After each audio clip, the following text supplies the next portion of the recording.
We are very concerned. When you look at investment that's leaving in droves, foreign investment, those dollars are leaving. The brains, as I said before, will start to leave after that.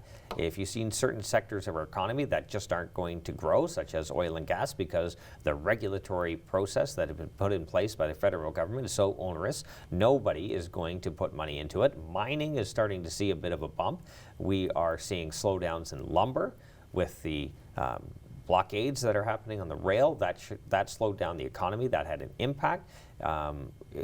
The United States is really driving our economy right now. And having said that, the federal government in this fiscal year is $27 billion in the hole. So the question is, if we go into a recession, do we dig even deeper and put more debt on future generations? Like, how can you spend uncontrollably when times are fairly good?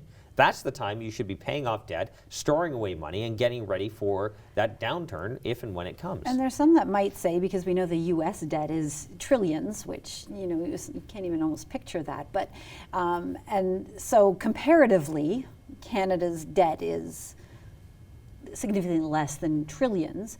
So, does that feel or give a false sense of wiggle room?